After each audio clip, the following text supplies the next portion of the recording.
Ever feel totally alone, even when your phone's buzzing with group chats or you're surrounded by people in an open-plan office? You're not imagining it.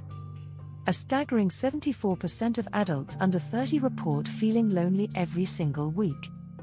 I was right there with you, scrolling endlessly, waiting for invites that rarely came. Until I realized something: connection isn't something that happens to you, it's something you build. I stopped waiting and started stacking 5-minute rituals that forced connection, first with myself, then with the world. Stick around, because by the end, I'm handing you the exact playbook that pulled me out of that lonely hole and, more importantly, kept me out for good. Subscribe and share. Section 1, The Quiet Power of Solo Rituals. Loneliness isn't just an empty seat next to you, it's that gnawing sense that nobody's truly in your row. For me, the fastest way to reclaim that mental space was by transforming mindless habits into deliberate, little micro-ceremonies. Think about it, we all do routine things, right? But what if those routines could become moments of profound self-recognition? Every morning, I heat water for tea, but I don't just make tea. I do it like this: kettle facing east, cup handle at 3 o'clock, and that first sip is taken in complete silence. While I savor it, I name, out loud, one thing I'm genuinely proud I did yesterday. Sounds a bit silly, maybe? But neurologists call this symbolic self-recognition. It's a powerful signal to your brain: hey, I matter to me. My actions have meaning. This tiny twist turned my mornings from grayscale to full color in just a month, no extra people required. These unique, idiosyncratic rituals around everyday tasks provide a sense of control and meaning, grounding you in the present and imbuing ordinary moments with significance. Section 2, Gratitude as a two-way signal. Nighttime used to feel like a social desert, a vast, empty expanse. So, I borrowed a page from Positive Psychology. Before bed, I text one single sentence of thanks to someone I haven't spoken to in 30 days. Something simple, like, "Hey, I still smile thinking about that ridiculous meme you sent last spring." There's zero pressure for them to reply. The magic, truly, is in the sending. It's a low-stakes, high-reward move. Researchers actually tracked this for 3 weeks and saw a 22% jump in follow-up conversations.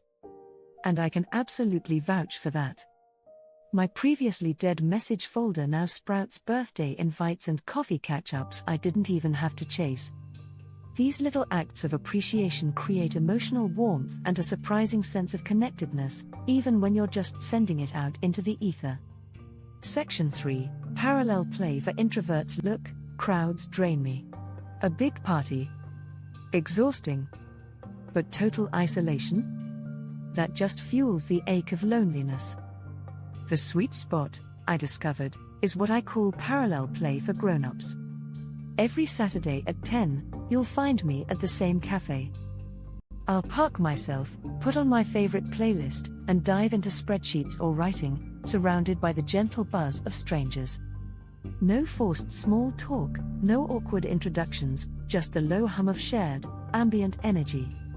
Studies from the University of Chicago actually show that this kind of ambient social presence lowers cortisol levels, even without direct interaction. I walk out feeling refreshed, like I've been to church, but without the pressure of having to make small talk in the parking lot afterward. It's a way to feel connected without feeling overwhelmed. Section 4, The 3-person text rule. Before I even think about checking emails in the morning, I fire off a quick, 3-person thinking of you text blast.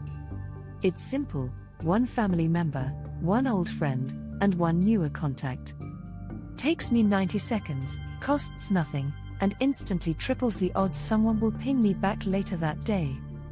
Even if only 1 person replies, I've netted a micro connection before lunch. Do the math on that, that's 21 touchpoints a week, over 1,000 a year. It's like compound interest, but for friendship.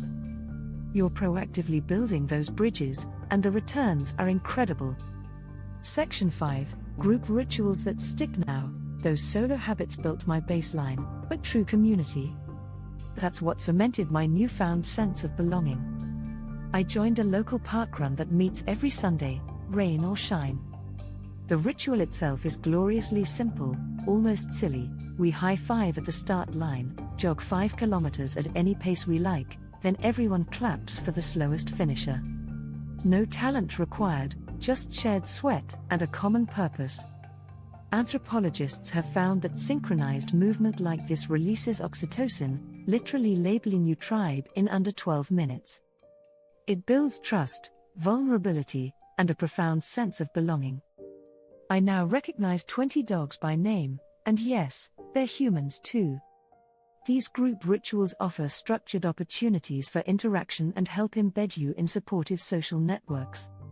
Section 6. Service as social glue. Here's the ultimate cheat code: being useful. Once a month, I cook breakfast at the local youth shelter. I crack eggs, flip toast, and chat with the kids about their favorite playlists. Volunteering forces two incredibly powerful things: eye contact and purpose. Both of those evaporate loneliness faster than any self-help book ever could. And the data backs me up. Adults who volunteer weekly report feeling 27% less lonely than non-volunteers. Plus, there's a bonus: you meet people who also care about the same things you do, which is friendship pre-sorted for values. You're building relationships with shared meaning and mutual support.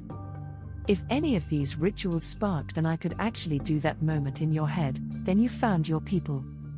Hit subscribe. This channel is basically a laboratory for turning dense psychology papers into real-world hacks you can finish before your coffee even cools. More hacks drop every Tuesday. Don't miss out. Section 7. Stack. Don't swap. The biggest takeaway here? Don't overhaul your entire life, that's just overwhelming.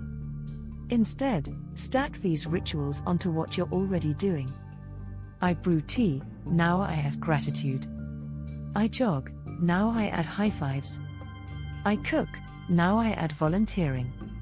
The smaller the insert, the stickier the habit becomes. After just 60 days, my rituals were practically on autopilot. Loneliness stopped feeling like some unpredictable weather system I couldn't control. These individual rituals serve as a fantastic foundation, enhancing self-awareness and emotional regulation, which then prepares you to engage more fully in social contexts. Loneliness wants you to believe that true connection is somewhere out there, waiting for an invite, or maybe for an algorithm to magically deliver it. But it's not. It's actually hiding inside tiny, repeatable actions you control, every single day: one mindful sip, one grateful text, one shared sweat. Don't overthink it.